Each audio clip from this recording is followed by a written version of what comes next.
and it is a pleasure to deviate from what we get on to do. This is Laura's program, and Laura has interviewed entrepreneurs, but Laura is so special herself. So yes, we do go back a long time, at a time before time was time, and indeed before Austin was Austin. So what I like to do is to really have an opportunity to look at the entire entrepreneurial process. And because we go back so far, at a time when there was no industry in Austin, as we like to say, the best job for the University of Texas and state government. Laura had finished her MBA, and we started to have conversations about changing Austin. And of course, Laura was at the very center of that.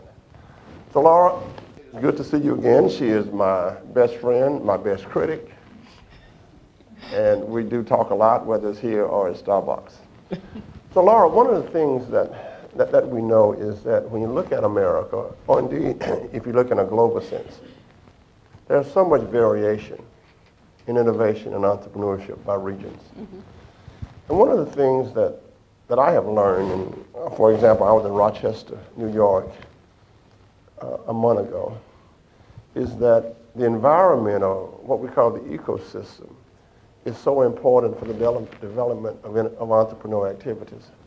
So as if we look at what the Chamber has done, and the university has done, and the business community has done in Austin, what would be your comments on the importance of not only creating an ecosystem, but how it tends to launch new entrepreneurial kinds of enterprises? Mm-hmm. You know, when we talk about an ecosystem for entrepreneurial activities, I kind of liken it to building a house. You know, you don't build a house and go put a house in the middle of a field and there's no power and there's no telephone service and there's no anything else, okay? So you wouldn't build a business in a place that has no ecosystem of access to capital, talented labor pool, infrastructure, mentors, service providers, all the things that you will need and more. I'm just mentioning a few, unless they were there. And so they have to be built first before many of the entrepreneurs get going. But when you start building an ecosystem, you can't just build it all at once. The ecosystem is a self-generating organism almost. You know, venture capitalists don't come to a region to invest in companies unless there's enough companies of interest for them to come. And when Austin started, we had one venture capitalist here, but it was hard to get other people to come here. We were not a non-stop, airline location. You had to stop at least one place to get here, and that's inconvenient, and so we'll bypass Austin and go somewhere else. But I think building this ecosystem early on is actually fundamental to the health of and the ability to grow new businesses. But it shouldn't be done in isolation. It's not the same cookie cutter ecosystem, whether it's in Austin or it's in Dallas or it's in India. It has to be relative to the culture, the quality of the labor force, the leadership and goals that you want to achieve. And then when you can think of these and several other things, you have to start seeding these activities with people who are passionate about working in one or more of these areas. Good. In looking back at Austin, and I think about how we made the movement from what we call small entrepreneur firms to firms that could scale. And your work at the Austin Technology Incubator produced, for example, MetroWorks, which later became Freescale. Of course, Michael came through the Institute as PC Limited. And we hadn't thought much about whether or not teaching methods or in our discussions of things, of how do we move from a family enterprise that was doing great, in Austin, to the whole idea of technology transfer, or the idea that you can create and build an enterprise and sell it to enhance other enterprises.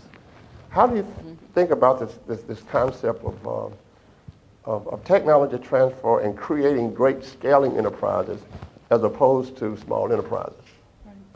Well, again, let me start with the ecosystem.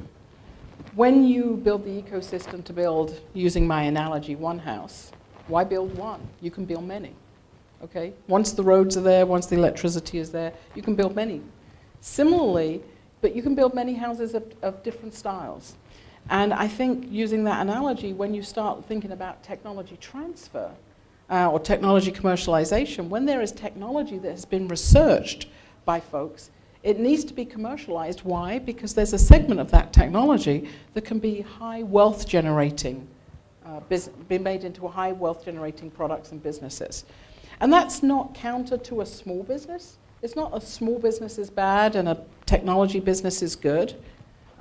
You know, the numbers talk for themselves that traditionally in the capital markets, the high growth companies are funded typically by VCs, not exclusively. And there are about 3,000 of those a year, many of which are, or in fact most of which are based on some form of technology. Versus, you know, the total new number of startups in the country or new incorporations is 600,000 a year.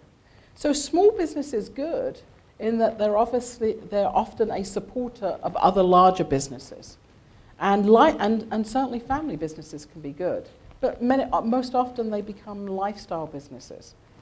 There are exceptions. Coke industry is a family business, and that's a $54 billion business. And that's certainly more than a lifestyle business. Mm-hmm. But you certainly find that the majority of small businesses, we would describe them, are driven by a lifestyle, a style of living, some other constraints. Whereas in a technology business based on typically many million dollars of research, you have the ability to develop something brand new, different, world-changing, and consequently something that typically can generate a high amount of wealth. And as a follow-up to that, again, looking back at the experiences in Austin and changing what I say a new way of doing business. And let's just take a case, for example. If we look at what we have done in Austin, we haven't scaled that many enterprises. Yep. So Dell scale, Whole Foods scale, National Instruments scale, and of course the first enterprise to leap out of the University of Texas, the McBees, Traycor, they also scale. But what about the process where people would say, you know, there are really two economies, and our job is not necessarily to scale an enterprise, but rather to create the new technologies so that we can create wealth as a result of an enterprise being purchased. Mm-hmm. So at ATI, when you were there, we had 34 acquisitions. We had 4 companies to go public. But the excitement was when an entrepreneur team of 4 people were purchased by $5 million. I guess MetroWorks was what, 38 million, 42 million? 94 million. And I guess Applied Science Fiction was Kodak. I can't talk about that one. Well, I can't either, quite frankly. So how, in terms of the mindset of other regions and the mindset of entrepreneurs, would you say that most entrepreneurs are looking to create an enterprise or take a technology transfer and marry it to the corporate economy that's already there and cash out and move on and do something else? Because I think that it was a new mindset for us in Austin. As a matter of fact, I don't think until the McBees started spinning out companies, no one had ever thought about it. Well, I think we were traditionally a university and a state government town, and that was very important and very comfortable. You had that kind of two balance of university and state government. But by the end of the 80s, where we'd gone through 2 oil and gas busts, when oil had gone from $30 a barrel to $8, which sounds like, so what? But that was devastating to this economy, because even though we don't think of ourselves as an oil and gas town, we were so dependent on the wealth that had created elsewhere in the state. So as a consequence of that, most of our savings and loans and banks, in fact, everyone except one institution in this town, fell into bad times because a lot of the mortgages and real estate were leveraged on the oil and gas revenues that were no longer coming in that the banks had lent money to. Fairly similar to the recent mortgage crisis we've had in a different way in the US. And so by the late 80s, it was time for us to do something different and diversify this economy. And so we diversified it, and I would call that as Austin 1.0, was the late 80s through the 90s, where we had to put this ecosystem you've talked about in place. By the end of the 90s, we were doing exceptionally well. In fact, there was only one town that led in total job growth and wealth growth in the US, and that was, believe it or not, Las Vegas, Nevada. But unlike Las Vegas, Nevada, we didn't kind of sit back and say, didn't we do well as a group of people? We kind of said, okay, now it's time to diversify from what we've done and reconstruct phase 2.0. We didn't necessarily think about it at the time. And so in phase 1, we were very heavily into software and semiconductors and hardware, the kind of companies you've talked about. Dell, National Instruments, what is now known as Tivoli, was a startup that IBM purchased. But 2.0 was to go into new industries, because you can't sit on your laurels and just say, we did this once, didn't we do well? And believe it or not, in those early days, we talked about digital media, which I think more of as South by Southwest now, which is known by everyone, and interactive, as we call it today. We started a lot in the clean tech and clean energy space before clean tech was a word. Clean tech wasn't a word till about 2006, but we were, back in 2000, 2001, we were trying to start the rudiments of an industry in this area locally, because we saw what we believed was coming and the changes needed. So that was kind of 2.0, was to diversify into other industries. And now Austin has some fabulous newer industries, and it can be fairly dominant in some of them, like gaming, that most of us probably don't know about, but outside of the Seattle area, we're actually probably second best gaming location in the country. I think now we're at 3.0, and 3.0 is about scaling. Why? Because we've done so well in getting these companies going, and we've done really quite well in selling these companies to others. But we've not done well in keeping them here and growing them into another Dell or another National Instruments or other companies like that. And so now 3.0 is about scaling and keeping the companies at home and not selling them necessarily just for wealth generation. And then, of course, sort of going back to the ecosystem to talk about funding, one of the questions that we get as we go internationally, or indeed nationally, is the funding mechanisms. And when I look back at the things that were done, I think about the Capital Network, which was organized to allow wealthy people to invest in the kids. And as you remember, they would say, well, we don't understand how we can invest and make money on software and hardware and computers when I can dig a well and I know in 2 weeks. Yeah. One of the interesting things about me is when I read the dialogue, is that what I say about Austin, and this is a question, the wealthy people were so instrumental. So we organized the wealth, as you remember, under the Capital Network. And I think the venture capitalists came in much later. And I think that third phase now, of course, is the organization of all the angel networks that you so represented during the last interview. So my question is, when you think about the entrepreneur and where they get funding, and let's talk about Austin first, and then I want to go to other communities. If you divide it up into a pie chart, what would be the impact of wealthy individuals, organized individuals, which are angels, and of course the tradition of venture capitalists? Because when I read the journal, the Austin Journal, it's all about venture capitalists, but I think that Michael was wealthy individuals. I think that National Instruments was wealthy individuals. I think that K. Hammer, which was our first company to really come out of MCC, a good Louisiana girl, I might add, an evolutionary technologist with Inman, I think that was also wealthy individuals. How do you see, do we have a different vision of how do you see the funding, and where is that going today? Well, the spectrum has moved, right? Early stage companies were often funded in an ecosystem that had venture capitals. And venture capitalists back in the late 90s or early 90s to mid 90s a lot of them were early stage funders. I mean, let's face it, in 1999, you could have given a venture capitalist a 12-page PowerPoint presentation about an idea, and you could probably get 5 or 10 million for it. You couldn't give a venture capitalist a product with a running company and get 5 or 10 million for it today, unless it was really doing very well. So the spectrum on the capital markets have changed. When we first started Austin 1.0 as a group, there was only one venture capitalist here, and we're very pleased that they're here today and very significant as a firm. But back then, you can't rely on a unit of one of anything, not one business, one VC, one lawyer, one anything. And so we had to build that infrastructure. To build that infrastructure, we needed some early seed money to get these companies from idea to product. And that came from, initially, as you said, the TCN, the Capital Network, which was one of the earliest networks in the country of angels. And at the time, was a statewide network. We had over 300 angels in that network here.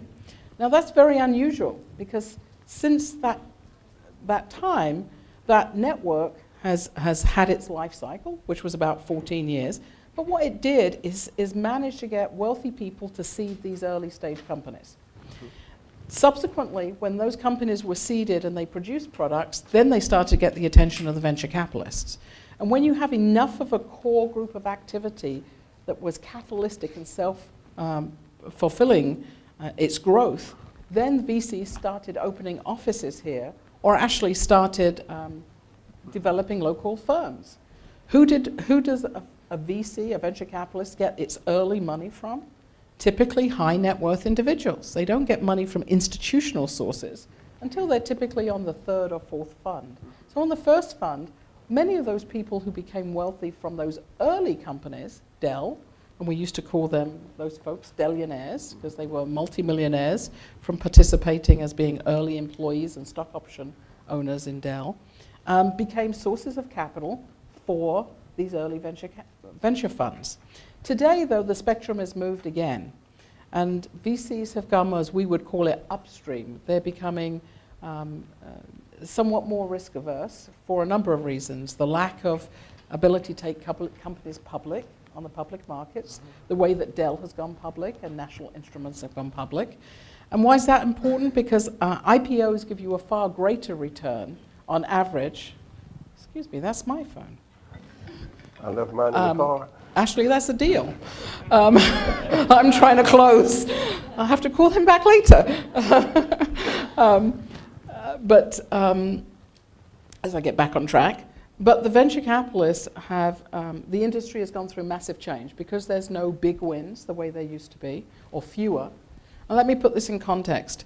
In 2011, there was 45 IPOs in the country from venture capital-backed companies, 45.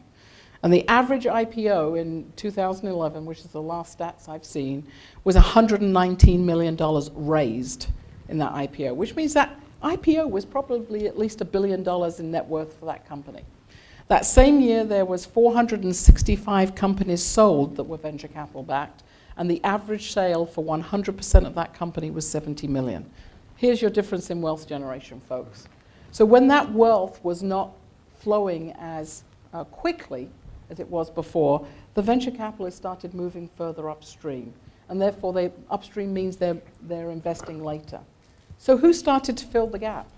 The angels. The angels have started coming together and organizing themselves into smaller groups. The average angel network in the country is 25 to 50 angels.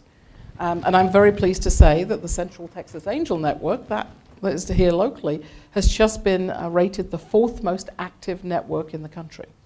4th most active. So they've clearly moved into the phase where early VCs would move. On a national level, and that's maybe more profound, on a national level, venture capitalists invest approximately $29 billion or so across the US every year, within $1 billion or so. It stays about 27, 29 billion. Believe it or not, when you can collect the statistics for angel investors invest about 20 billion a year. The difference is VCs will fund about 3,000 deals or 3,000 high growth opportunities if they don't have a very high rate of return, high wealth generating capabilities like technology. Those are the kind of deals that venture capitalists will go for. That 20 billion that the angels invest today invests in between 55 and 60,000 early stage businesses. And there's only a subset of those that will go on to get VCs. So I think it's important to note that angels today are filling the gap that back in the 90s the VCs would have taken themselves as the venture industry has changed. And I think it's changing even more for the angels. So as the angels started investing individually, now they're investing, shall we say, in clubs through networks. And now we're finding networks are syndicating deals the way venture capitalists used to syndicate deals. So Laura, as things change, again, I want you to couple this with some interesting historical data and something we never talked about enough. So Laura also did, back in the day, as they say, the Institute, IC Square, had a grant that seeded the incubators in Silicon Valley. Mm-hmm. We did the incubators that produced the great companies of Google and eBay and et cetera. And of course, we used to go out to the Holiday Inn, it was a Holiday Inn then, and hang out in Stanford and say, what are they doing here? And and then of course we funded the Stanford Kosmeski deal out there, and we have a relationship. We're doing research with them today. As money moves between the regions, the data that you talked about, if you would put where they are, since we've talked about ecosystem, what percentage now? Well, it's angel. Let's do angels first, and then VCs. What percentage are we getting? Are we increasing? Are other regions such as Kansas City getting more? People who are trying to do stuff in Southern California now, are they getting more? Because the wealthy people might remain the same, but on the other hand, there's variability of where the the VC money ends. So if you were to have a PowerPoint, where would the money be now? Well, the money for angels is everywhere in the country. There are 300 angel networks. There's 17 in Texas. So angel money is everywhere. The trouble is there's angels sitting in this audience. Some of them I know and some of them I don't. But I know there's angels in this audience. I also know there's people who are venture capitalists in this audience. Some I know and some I don't know, and perhaps some of you will also be venture capitalists in the future. So there's two questions really here, John. Number one is, where is the money managed from, and where does the money go to? And I think still in the venture capital field, 64 cents in every dollar is still managed out of Silicon Valley. But only 51% of all that money is invested up and down the West Coast, not the Valley. Everything from San Diego up to Seattle is the last statistics. Now here in Texas, we get about 5% of all of the venture capital dollars. In terms of angel dollars, I've said that Central Texas Angel Network is the 4th most active angel network in the country, but the 4th most active angel network invested in 29 deals with $8 million last year. So the other thing that's changed is the capital efficiency of building and starting new companies. You can start a business today on less money than you could have done 10 years ago, because a lot of what's available to start business in terms of tools is open sourced or freely available or cheaper than it used to be. Absolutely. Now, having said that, I am a little biased. I still think that we have too much emphasis still on the West Coast, and perhaps that's always going to be there. But perhaps what we do need to do is find a way to look at our different types of capital structure, be them angels, being syndicating angel deals, being venture capital, and other types of capital, and build networks that would be available here. The latest, of course, is the concept of crowdfunding, which has been around for a while in a not-for-profit sense or an exchange for good sense. It'll be interesting to see how crowdfunding as an online platform to source capital for your deal, your business, will happen and how it will be regulated. Because digitally, you can have someone literally investing from Timbuktu and London and Austin into an Austin company, and how that will actually work when the SEC approves the rules will be interesting. Not only from an investment perspective, but also will it cannibalize the angel networks in any way, as most of the people that will qualify to invest through crowdfunding have to be what we call a qualified investor for the SEC, which is effectively an angel. Too soon to know. Yeah. Let's shift it from the ecosystem to the entrepreneur process. And you have spent a great deal of your career not only bringing people into the entrepreneur process, but trying to figure out who would be good and who would not be good. We have spent a lot of time with students, And I guess one of the great trends in Austin now is that people are moving here because of the ecosystem. So in thinking about going into the entrepreneurial process, and let's call it business acceleration.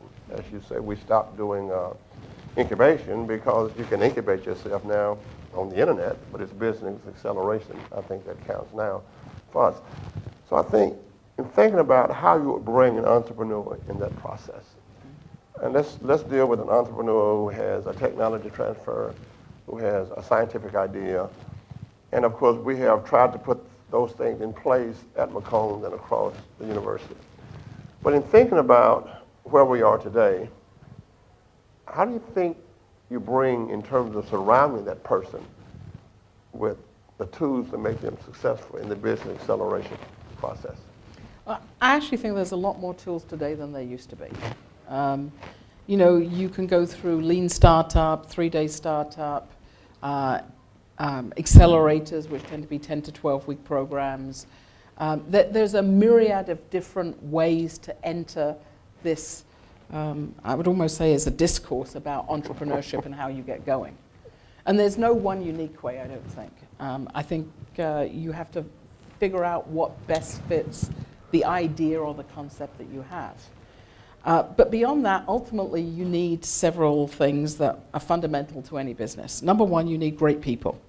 Without great people, there is no great company. They have to be persistent, consistent, not be willing not to give up on everything.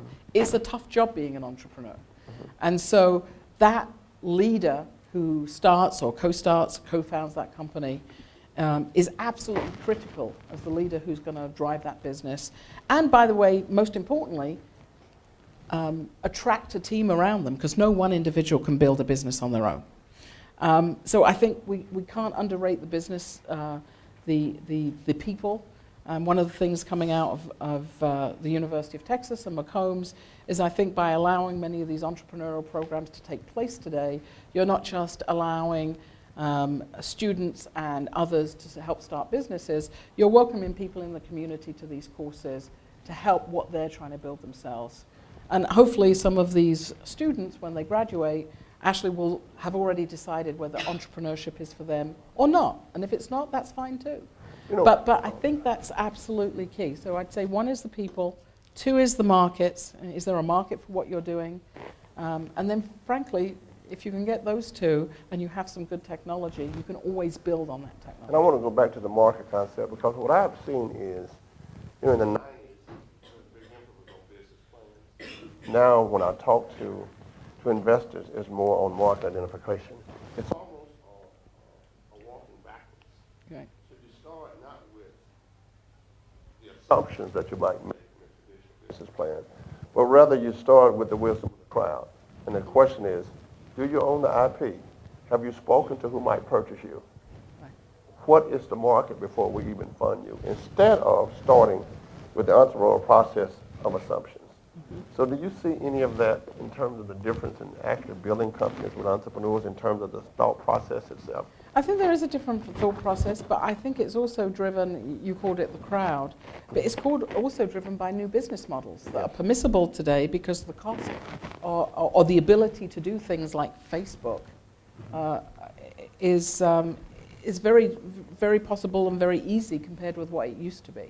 Because the cost of doing online businesses or the cost of getting the help and the expertise you need is much easier.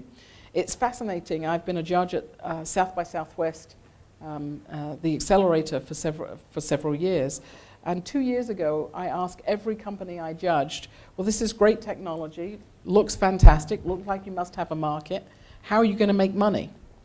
And every one of them that year said to me, I don't know, I'm going to get the technology out there and I'll see what happens. You would never have bought a business plan to a venture capitalist without knowing how you're going to sell your product and how you're going to make money. So there's an evolution in how people are thinking about these business models and how quickly they can evolve that business model to determine whether their hypothesis of how they're going to make money or not is actually going to work. And I think that's a whole new phenomenon that we're still really struggling to understand. I will admit, if I see another business that's going to make all its money from advertising online, I think I'll probably scream, because there can't be enough advertising in the world for everyone to give you free access, a freemium model online and make money later. But there are some good models. The other thing I'm finding is we're using some of the old models but calling them something different today. Old model, new phrase. So when people say to me, I have a SaaS model, software as a service, so you don't buy the software, you pay on a monthly fee. I think of that as nothing but old time sharing on computers. That's the same thing we used to do. We didn't used to sell the computers in the early days. These computers were too expensive. We used to sell them time. We didn't call it SaaS, we called it something else. We called it timeshare versus SaaS today. So I think there's timing when models come back, get rephrased, and people start using that lingo, and understanding that lingo is very important. Absolutely, because again, I can remember when we would say, oh, that's an eyeball business. That's an eyeball business. And that eyeball business was sort of pushed back in the background. So speaking of the idea of business models, if you look at Facebook, okay, if you look at the struggles of what Google is doing, if you look at valuations, one of the things that we all struggle with startups, of course, is that process of valuation. That is, because you're going to raise money on a valuation of whatever that is. And in my world, the lower the valuation, the easier it is to raise money.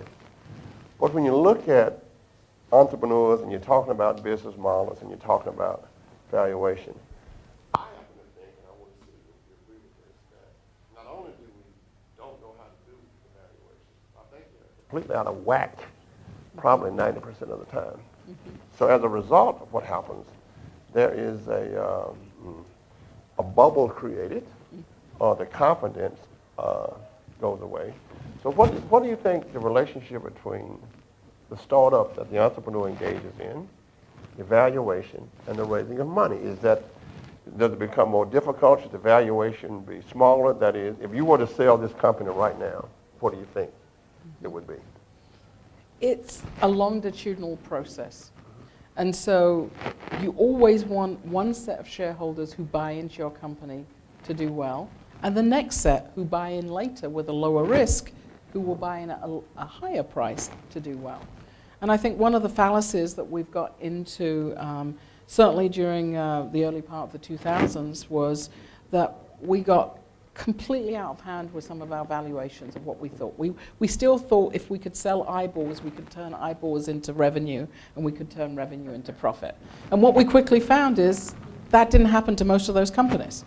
Eyeballs were eyeballs. They didn't have a value to them. Okay? But we had to learn that the hard way, and hence come the bust of April 2000. So I think we've become a lot more rational today, but there's still a lot of education as to when you have an idea, to when you have a prototype, to when you have a product, and by the way, to when the market's going to be there. You know, some of the most revolutionary companies that will be starting today actually don't have a market today. They're going to have to develop their own marketplaces. You know, was there a market for Facebook before Facebook happened? We kind of think intuitively there must be, but why hadn't someone done it before? Was there a market for a YouTube or for LinkedIn? I mean, we all had networks. We called them Rolodexes. Then we called them contact lists. Now we call it our LinkedIn list, okay? But really, it's an updated and more efficient and modern version of connecting with many people. So is there value to LinkedIn? Well, when it started, absolutely. But when users came on board and found that if I have an average of 170 contacts on LinkedIn, do you know how many people that can get me to? An average of 170, which is technically the average that each LinkedIn member has today. That gets me to almost 2.3 million people. Now that's worth something. I couldn't do that with my Rolodex. That didn't get me anywhere past that piece of paper. So taking an old practice and putting it into a new form and getting me into people that can help me is actually most valuable. Now, did perhaps the industry overprice LinkedIn at one point when they invested? I think there was a time when someone shouted, It was worth over $1 billion, and it was still private, and someone invested $100 million. At the time, there was a lot of skepticism. People said, absolutely, we're paying too much. But it subsequently proved that that actually is not the case. It's our understanding of how we convert our metric of measurement to value for the user.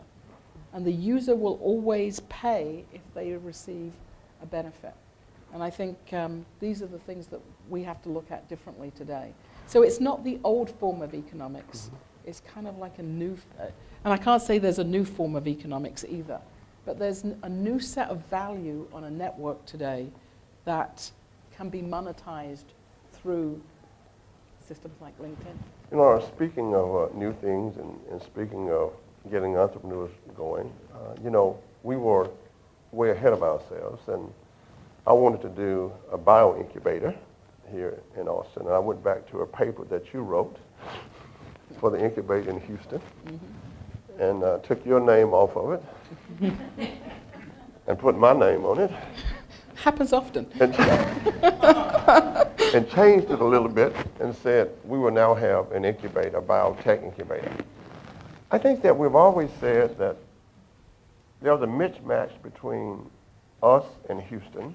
You know, we're getting a medical school here, in the sense that our wet labs were not as great, in the sense that our board of directors, we were raised on software and hardware. We were not raised on biotechnology. So given that we're getting a medical school, and it'll be here as how will we rebuild our infrastructure of board members to start launching the biotech stuff? How do we get the medical doctors in Houston and Austin and Dallas to be business-minded as we move into the biotechnology and the nanotechnology part of it? So we've always said there's a mismatch there, but I think that we're getting to the point. So what that means is that, you know, we cut our teeth on something, and then we kind of went to Houston. We tried to start a bio company there. We didn't quite get there because it was not quite ready.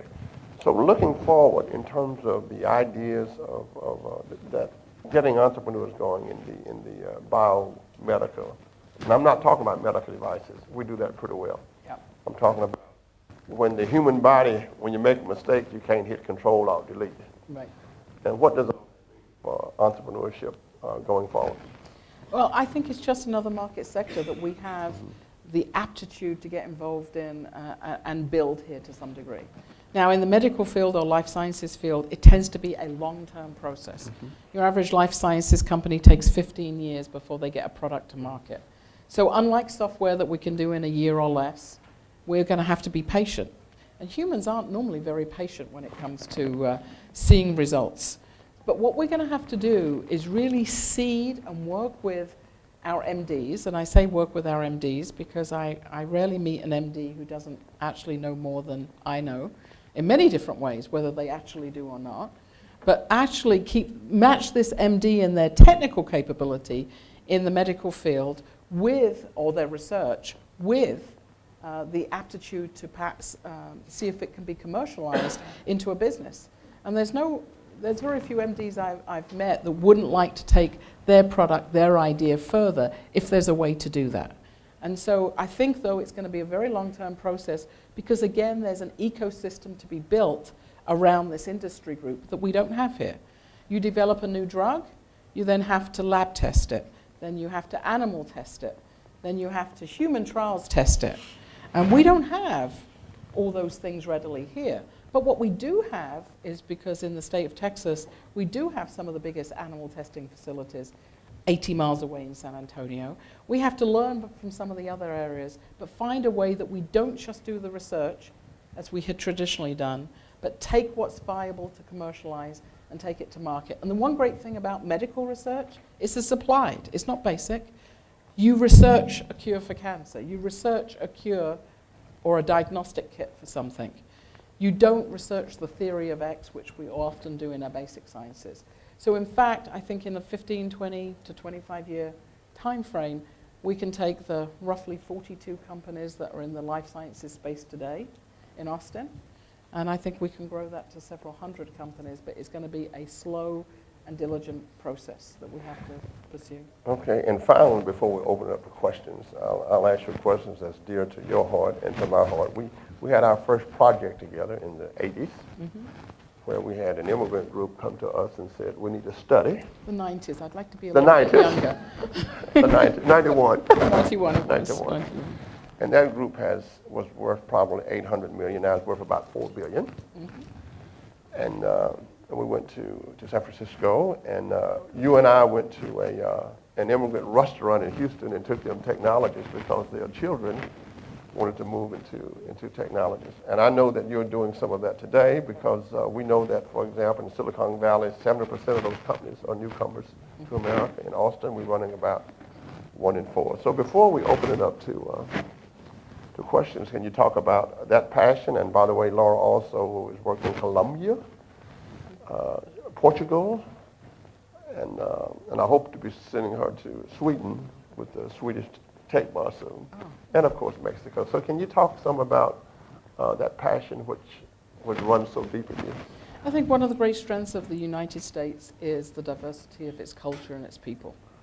I'm an immigrant myself, and I can only speak for me to say that it was probably easier for me to immigrate here than those 50 years ago when they had to come by boat, whereas I could just get on a plane. But the issue is when you choose to leave a country you live in, you tend to choose to leave it for a reason of personal betterment or higher achievement or opportunity that you may not otherwise have. There are personal reasons. In my case, I actually married a Texan. So that was a very personal reason. But when you actually get to a place, you want to do well. And as an immigrant, you've already overcome barriers.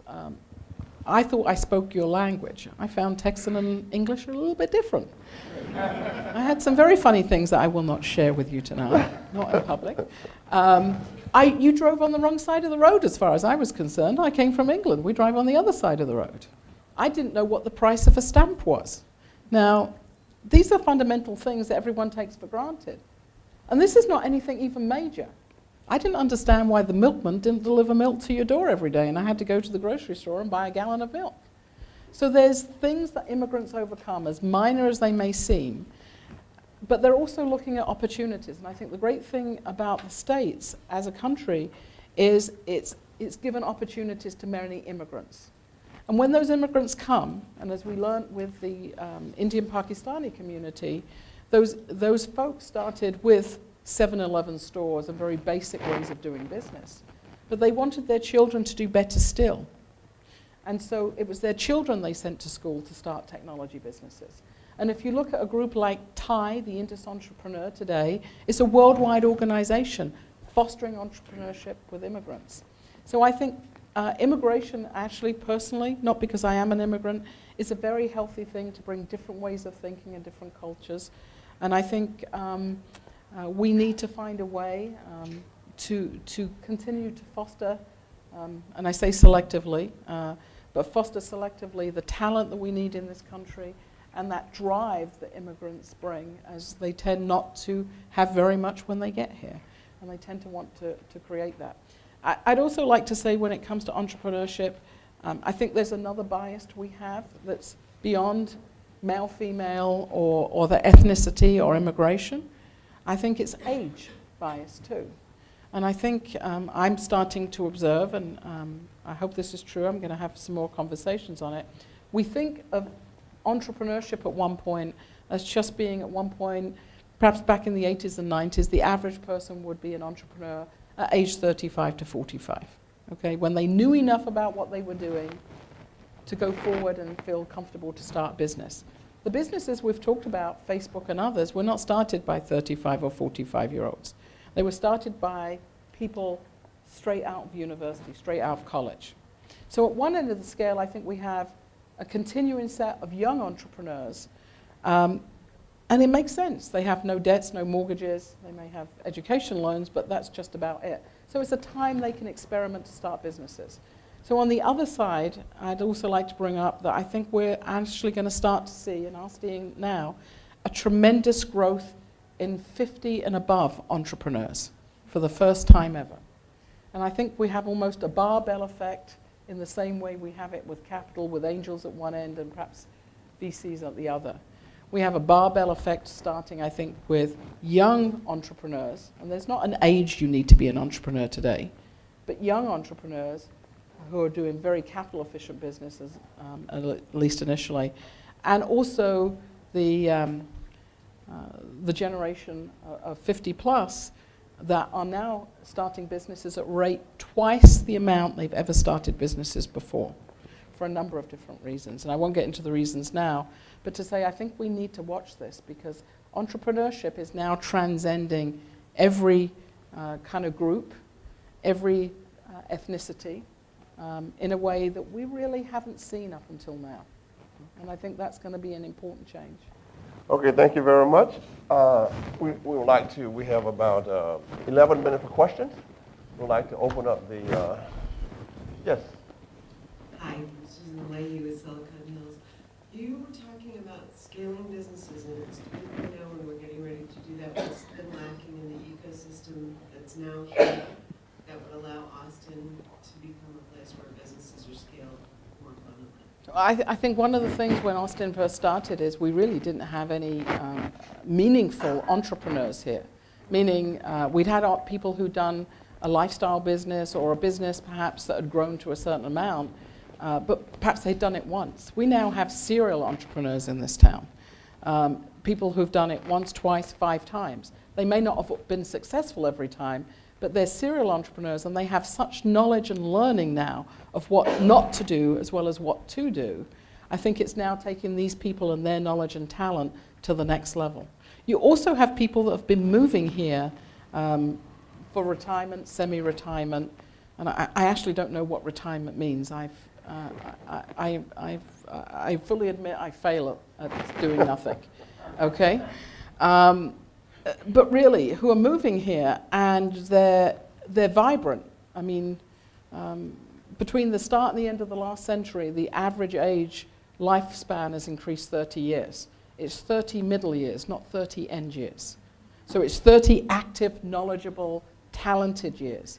And I think we have a lot of these people who have also done very well and in the old days would have, quote, retired and done nothing, who are very active and vibrant and want to help these young businesses. So I think if we can get this people knowledge, I think we're more recognized as Central Texas, as Austin now, for world markets. I think we have some great examples.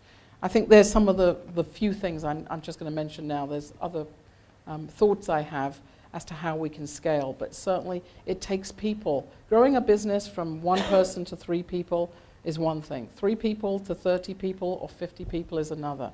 When you get over 50 people to 300 people, that's a whole different way of managing an organization. And we have not just the entrepreneurs, but we have the managers here now and the talent, and I think that's going to be very key. I wanted to kind of change the focus just a little bit and talk about the university. We've seen this university play a big role in a lot of the stories you've told. We've also seen some fits and starts about the university being able to address this crazy thing called entrepreneurship. Looking forward, how do you see the university addressing this diverse, interactive, cutting across sections and departments, and is the university, is there hope for the university to de-silo itself, or is this the last bastion of institutionalism that will never be affected by the contagious disease of entrepreneurship? Just talk about the university. Cheryl, you want to call security? Well, let me just say this. We grew up at the university, and when there were lots of silos, and the institute was created. What I see is, in the context of the university, the whole university moving forward what the institute has done. And when I say the institute, I mean the whole family that celebrated all of the wealth creation. But this is what I see that's happening. First of all, the sciences are very, very active in innovation, but the silos are, quote, still there. Now, the silos come from this interesting thing called tuition. I mean, how do I get somebody from the natural sciences in my class with the differential tuition, I think? And the other thing is that music is very, very active. So when Melissa and I host everybody at McCombs, we have the entrepreneurship program from liberal arts there. We have the entrepreneurship program from music there. We have the entrepreneurship program from natural sciences, because the LBJ school had the competition. Engineering, of course, with Steve Nichols. So I think the spirit is well alive here at the University of Texas, and as we build new buildings, I think that the engineering school will have a third of their building dedicated to innovation and entrepreneurship. And the new building for McCombs will also have open space for people to interact. And I think the other thing that's going on is the distance education. That is there anything such time as place? So I think that universities, like all other organizations, are changing. And I think here at the University of Texas, we were active, but it was the Institute that was active. Of course, Kosmeski, after retiring from Dean of the Business School, took the Institute, and we cut down all the silos, including the city and the state, because at that time, business and government worked against each other. And I think Laura made them work together. So I have a great deal of, I got a lot of confidence in moving forward. Now, I will defer to Ruben McDaniel, who has more of a critical eye of the University of Texas, because he's not the football fan that I am. So, Ruben, would you like to comment on that? Because you've been a great observer, professor of... I think your point is well made. I think universities, like many social institutions, have great difficulty changing. But we have something that is unique in many ways.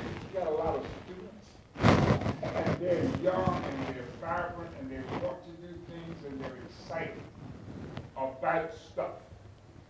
And so the question to me is, to what extent can we in fact leverage this tremendous resource of 50,000 young people at all stages of their development, from freshmen through PhDs and postdocs. So I think that's something we often overlook. And I think that many of the things you were just mentioning a while ago are things that really bring students together to do something new and different. And my office is right down the hall from Laura's, and Laura's office is full of students all the time. People who are coming to want to do something different. So I think that that's the thing we have to figure out how to leverage.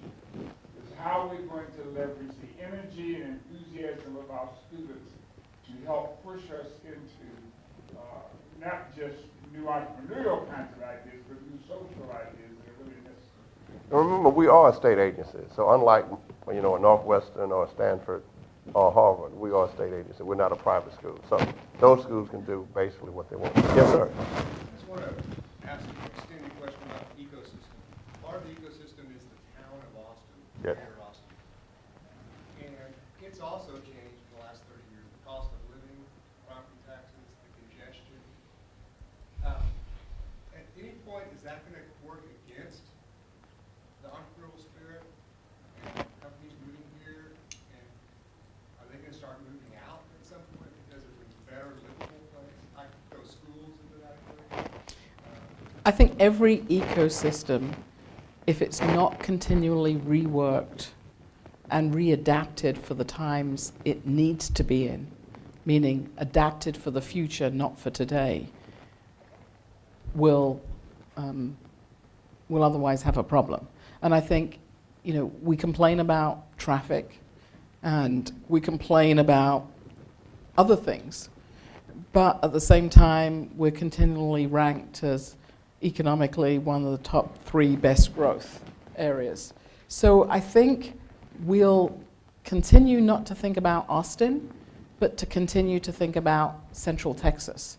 And what does Central Texas need?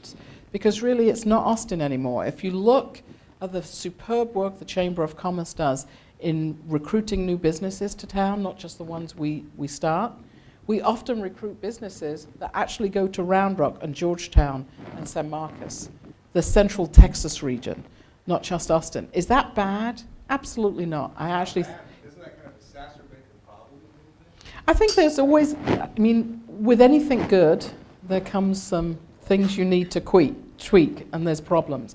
And I think in most cases, socially we've tried to get ahead of them. So when we talk about economic development, wealth generation, other things, and the ecosystem, while today we've really just talked more about entrepreneurship and new businesses, it really applies to other areas. The new hospital is not just a teaching hospital and a research hospital. We need that hospital here because we're actually losing expertise in certain medical fields from being here. But if there is a teaching hospital, we will get them here. Now that's not a small project, that's what we would call a big bet. And it's a big bet that's taken a long time to work. There was a time when our airport was at Muller Airport, and it's not where it is today. And it took 40 years to change that, but that happened. So, and there was a problem before that because people said, well, I can't fly to Austin. It's too difficult, it's too expensive, takes too long, have to stop in too many places. So I think as long as we continue with the culture of being inclusive and working together to solve those issues, there'll always be issues. But let's get ahead of what they are, and let's make sure we keep a culture unlike many other cities, where if you want to come work on a problem, you want to come start something, you want to do something that's good for the greater community, then let's work on it together to do something. And let me also add that the original conception was, we call it the Research Triangle, which was stolen by North Carolina.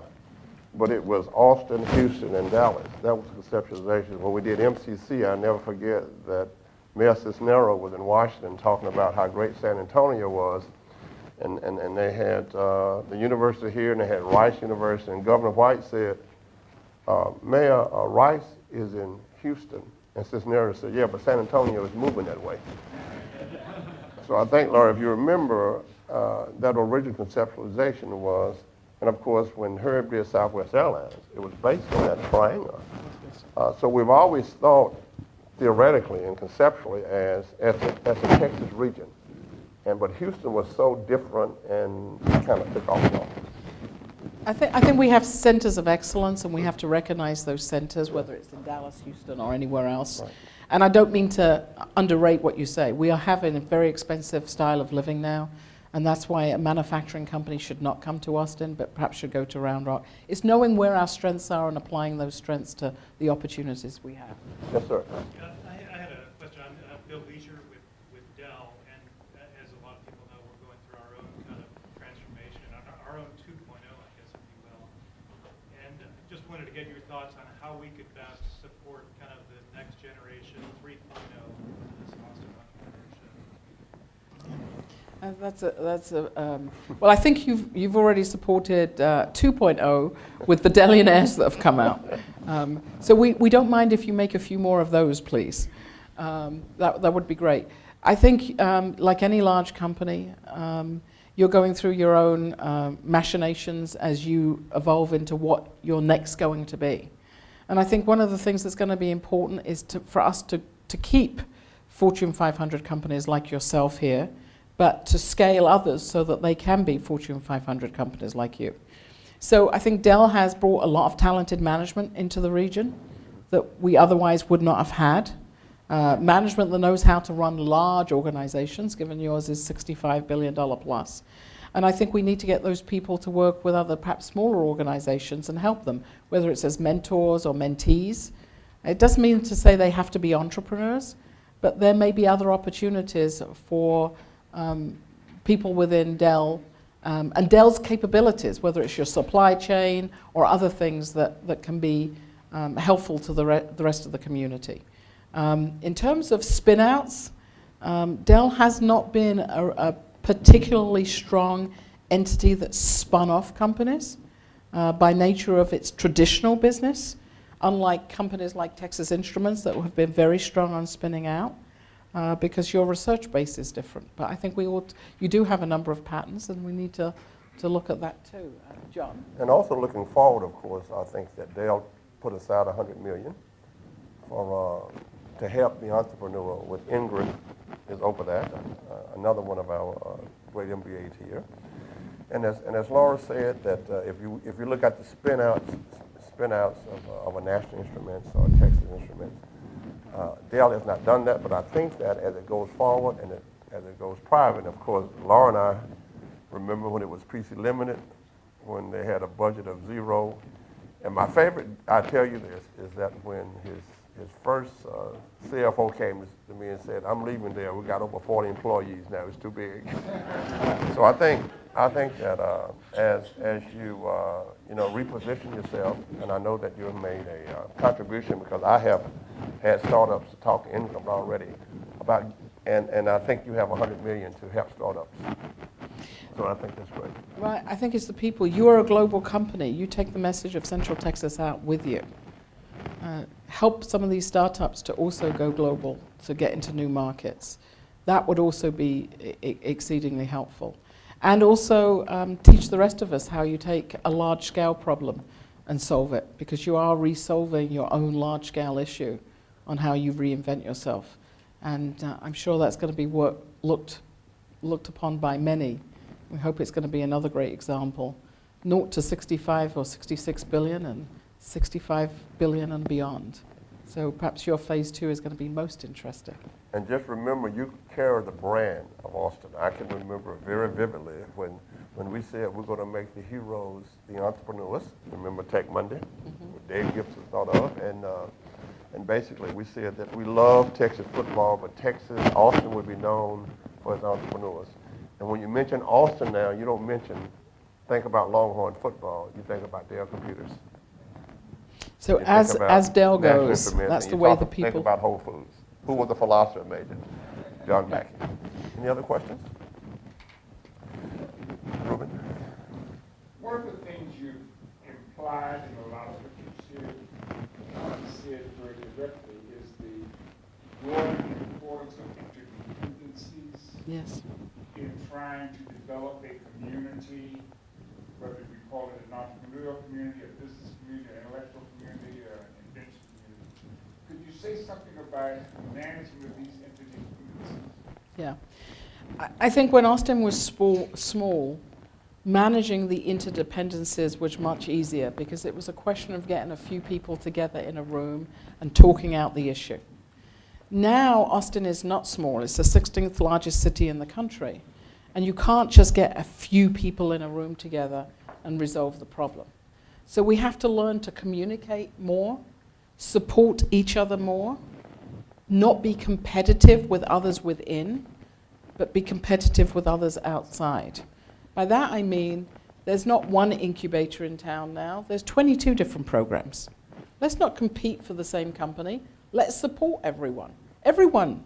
If we do well, we'll have more than enough for another 20 incubators. If we need new capitals to be brought here, let's work together to find ways to attract new sources of capital here. Let's not just say, because he's got the capital, she shouldn't. That's a self-defeating objective. And I think we almost need an ombudsman's role to bring these parties together to keep connecting and keeping everyone abreast of what's going on. And that's probably a role that I think are sorely missing at the moment in this connectivity and to keep making sure that we thrive. You know, I liken, people often ask me about, money because of my background as a venture capitalist and angel network and running businesses myself. And I feel there's a phrase I often use that I think applies to this answer too. If we stand still, if money does not flow, it's like water. When water doesn't flow, what happens? It pools and it ends up stinking. And you have nothing good that comes from it. When money flows, when information flows amongst people and we have connectivity, then good things can come from that. So let's not stand still, folks. Let's go solve the next problems. Let's make sure everyone's involved. And if we can do that, we will sit here 10 years or 15 years or longer from today, and we will all be thankful that we're doing well in a great place. Thank you very much, Laura.